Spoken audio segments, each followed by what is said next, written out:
है। इसके बाद सीजर सब चिंपैंजीज को लेकर पास के एक जू में पहुंच जाता है। वो वहां के सभी चिंपैंजीज को आजाद करके अपनी टीम में शामिल कर लेता है और अब ये सब के सब विल की लैब में पहुंच जाते हैं। वहां पर भी बहुत सारे चिंपैंजीज होते हैं, ये उन्हें भी आजाद कर देते हैं और अब इन सब की एक टीम बन चुकी है। वहीं विल, जिसे सीजर की बहुत ज्यादा याद आती है, वह उस जगह कॉल करता है जहां पर सीजर को कैद कर रखा गया था, पर उसका कॉल कोई रिसीव नहीं करता। इसलिए वह जल्दी से कैरोलिन के साथ वहां पर पहुंच जाता है। वो देखते हैं कि यहाँ पर तो एक भी चिंपैंजी मौजूद नहीं। तभी उन्हें एक जख्मी वर्कर दिखाई देता है। विल उससे पूछता है कि यहाँ पर क्या हुआ। वह बताता है कि तुम्हारा सीजर सबको अपने साथ ले गया और वह पहली बार बोला भी था। ये सुनकर विल बहुत ज्यादा परेशान हो जाता है और अब वह समझ जाता है कि सीजर अपने सभी साथियों के साथ रेडवुड जा रहा है, जहाँ पर बचपन में उसे ले जाया करता था। सीजर शहर के रास्ते से अपने साथियों के साथ आगे की तरफ बढ़ रहा होता है। रास्ते में एक ब्रिज आता है जहाँ पर पुलिस उनका रास्ता रोक लेती है और इसके बाद चिंपैंजीज और पुलिस के बीच में एक बहुत बड़ी फाइट होती है। हालांकि सीजर का मकसद इंसानों को चोट पहुंचाना नहीं था, बल्कि अपने चिंपैंजी भाइयों को आजाद करके उन्हें रेडवुड जंगल तक पहुंचाना था। उनके ऊपर हेलीकॉप्टर से हमला किया जाता है और जब सीजर को नुकसान पहुंचने वाला होता है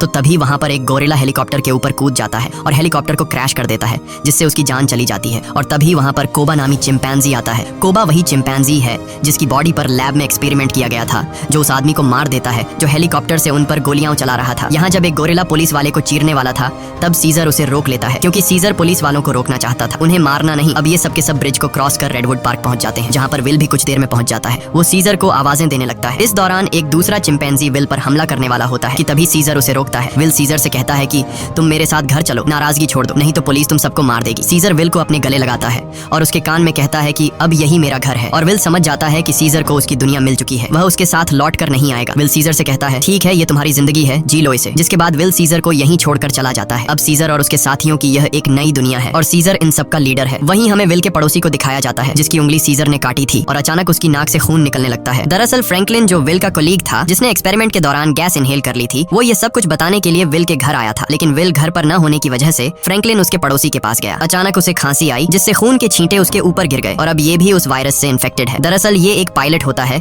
जो कि इंटरनेशनल फ्लाइट्स उड़ाता है। इसका मतलब ये वायरस पूरी दुनिया में फैला देगा, जिससे पूरी दुनिया बदल जाएगी, और होता भी ऐसा ही है। इस मूवी का सेकंड पार्ट 2014 में आया था, जिसमें दिखाया जाता है कि वायरस को फैले हुए आज 10 साल हो चुके हैं और दुनिया से इंसानों की बहुत बड़ी आबादी खत्म हो चुकी है। जहाँ एक तरफ इंसानों की आबादी कम हो रही थी, दूसरी तरफ चिंपैंजीज की जनरेशन बढ़ती जा रही थी। ये सभी उस जंगल में पूरी तरह से फैल चुके थे और वो सभी अब पहले से भी ज्यादा स्ट्रॉन्ग हो चुके थे। यहाँ हमें सीजर को दिखाया जाता है, वो अब भी सभी चिंपैंजीज का लीडर है और इस जंगल में सीजर का ही राज चलता है। इस जंगल में अब इंसानों का आना मना है। सीजर का अब एक बेटा हो चुका है जिसका नाम ब्लू आई है। एक दिन सीजर का बेटा जब अपने दोस्त के साथ जंगल में घूम रहा होता है, तभी उनके सामने एक इंसान आ जाता है जो जंगल में अपनी टीम के साथ हाइड्रो इलेक्ट्रिक डैम देख रहा होता है, ताकि पूरे शहर को इलेक्ट्रिसिटी दोबारा से दी जा सके, और ये डैम चिंपैंजीज के इलाके में है। अब वो आदमी जब सीजर के बेटे ब्लू आई और उसके दोस्त को देखता है तो वो बहुत ज्यादा डर जाता है और अपनी गन निकाल लेता है। सीजर का बेटा भी गुर्राने लगता है। वो आदमी डर कर गोली चला देता है, जिससे सीजर के बेटे का दोस्त घायल हो जाता है। गोली की आवाज सुनकर सभी चिंपैंजीज यहाँ पर आ जाते हैं। साथ ही जिस आदमी ने गोली चलाई होती है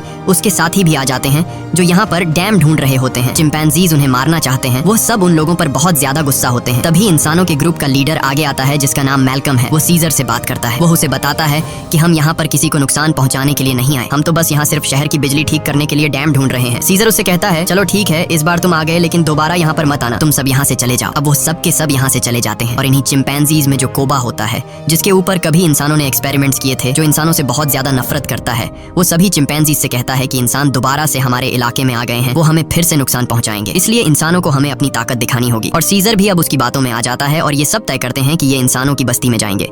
और अब सीजर अपने घोड़े पर बैठकर सबके आगे होता है, उसके साथ सभी चिंपैंजीज इंसानों के इलाके में जाते हैं। यहाँ पर दिखाया जाता है कि जो पहले रोशनियों से चमकने वाला एक खूबसूरत शहर हुआ करता था, अब वो पूरी तरह से वीरान हो चुका है। यहाँ पर टेक्नोलॉजी और बहुत सारी चीजें अब पूरी तरह से खत्म हो चुकी हैं। सीजर अपनी पूरी सेना को लेकर इंसानों के इलाके में पहुंच जाता है, जहाँ पर मैल्कम एक बार फिर से सीजर के सामने आता है और वो सीजर से कहता है कि हम तुमसे माफी मांग चुके हैं। सीजर कहता है कि आज के बाद अगर हमारे इलाके में कोई भी आया तो हम उसे मार देंगे। हम युद्ध नहीं चाहते, लेकिन अगर इंसानों ने दोबारा हमारे इलाके में आने की कोशिश की तो हम किसी को नहीं छोड़ेंगे। यहाँ पर कोबा भी होता है। कोबा चाहता है कि वो इंसानों से युद्ध लड़े, लेकिन सीजर इंसानों को वार्निंग देकर यहाँ से पूरी सेना के साथ निकल जाता है। वहीं मैल्कम को दिखाया जाता है, जो बहुत ज्यादा परेशान होता है, क्योंकि जिस जगह में ये लोग रह रहे थे वहाँ पर बिजली नहीं थी और उनका पावर प्लांट खास उसी जगह में था जहाँ पर चिंपैंजीज का इलाका था। वहाँ पर जाना मतलब अपनी मौत को दावत देना है, लेकिन सारी जिंदगी ये लोग बिना इलेक्ट्रिसिटी के तो नहीं रह सकते थे, इसलिए उन्हें हर हाल में वहाँ पर जाकर बिजली ठीक करनी थी। मैल्कम अपने सीनियर से कहता है कि हमें एक बार सीजर से बात करके देखना चाहिए, क्या पता वो हमारी तकलीफ को समझ ले। जिसके बाद मैल्कम अपनी फैमिली और एक ग्रुप लेकर वहाँ जंगल के बाहर पहुँच जाता है। मैल्कम जब सीजर को अपनी सारी सिचुएशन बताता है तो सीजर समझ जाता है, क्योंकि वो इंसान इंसानों के साथ रह चुका है, उसे पता है कि इलेक्ट्रिसिटी का मतलब क्या है